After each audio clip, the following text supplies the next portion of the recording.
মানে যেই দায়টা দেওয়া হয় আওয়ামী লীগ সরকারের বিরুদ্ধে, ভোটের অধিকার কেড়ে নেওয়া, তিনি বলছেন যে ভোটের অধিকার ফিরিয়ে দিয়েছি।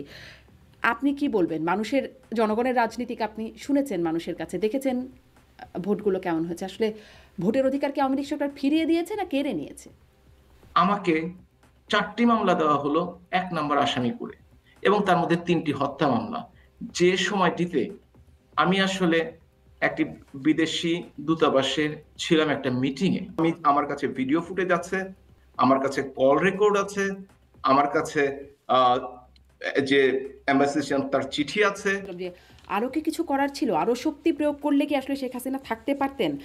মানে শক্তি প্রয়োগের বাকিটা কোথায় ছিল সেটি আমি আসলে জানতে চাচ্ছিলাম। রাজনৈতিক দলের ইন্ধনের কথা বলছেন, তো রাজনৈতিক দল তো এখানে আসবেই, তারা আন্দোলনকে সমর্থন করে, তারা দীর্ঘদিন তারা আন্দোলন করবার, এভাবে আন্দোলন জমানোর মতো সুযোগ পায় নাই, তারা একটা সুষ্ঠু নির্বাচন করতে পারে নাই, মানে তারা নিজেরা নির্বাচন করে ক্ষমতায় যাবে সেই রকম একটা বাস্তবতাও কি ছিল? তারা আসলে এভাবে আন্দোলন না করে কি বা তাদের হাতে উপায় ছিল? সিন্ডিকেটের জন্য, আওয়ামী লীগের সিন্ডিকেটের জন্য প্রতিনিয়ত বিরোধী দল 10 বছর হলো তারা বিরুদ্ধে বলে যাচ্ছে, হ্যাঁ দ্রব্যমূল্য বেড়েই চলেছিল, কোনো সন্দেহ নেই, এটা জনগণের প্রতি একটা অন্যায় টর্চার। কিন্তু এই 4 মাসের মধ্যেও কি সেটা আমরা পরিবর্তন করতে পেরেছি? কোন সিন্ডিকেটকে কোনো প্রকার শাস্তি দিতে পেরেছি যদি এক্সিস্ট করে?